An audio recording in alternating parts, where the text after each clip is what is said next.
Hello students, today we will discuss pre-operative evaluation of sickle cell disease.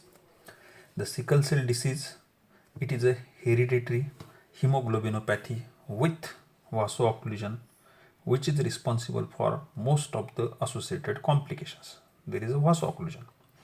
Patients with homozygous for hemoglobin S, that is HbS, have disease and are at risk for major morbidity and has a shortened life expectancy.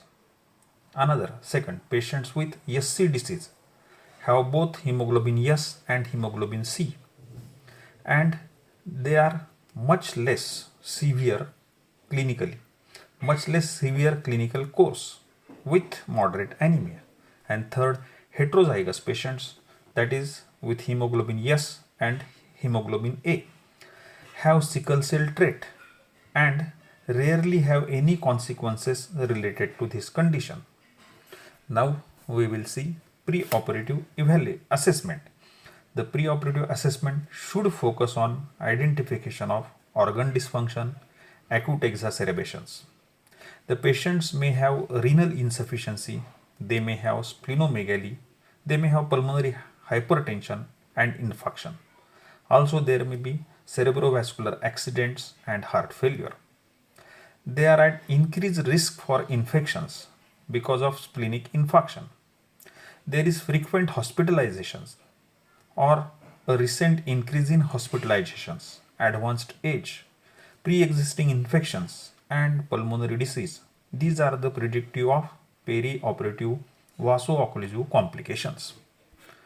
Then we will see pre-operative history and physical examination. The pre-operative history and physical examination should focus on number one, frequency, second, severity, third, pattern of vasoocclusive crisis, and fourth, degree of pulmonary, cardiac, renal, and central nervous system damage. Then we will see which investigation should be done. Pulse oximetry, hematocrit measurement, then measurement of blood urea nitrogen and creatinine, ECG, chest radiography should be considered. In addition to this testing, the echocardiogram and arterial blood gases may be needed in rare cases. Then we will see the prophylactic use of blood transfusion.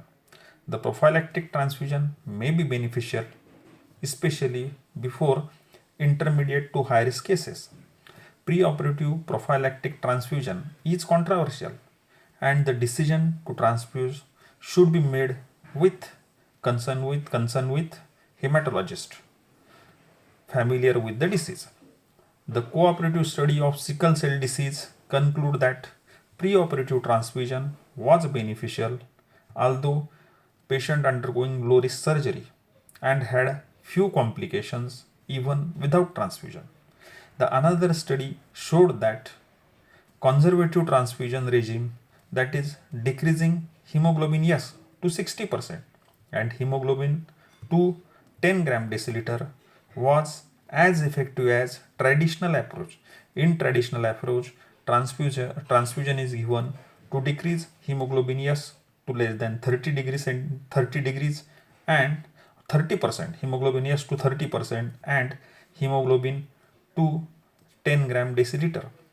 The additional benefits included fewer transfusion related complications.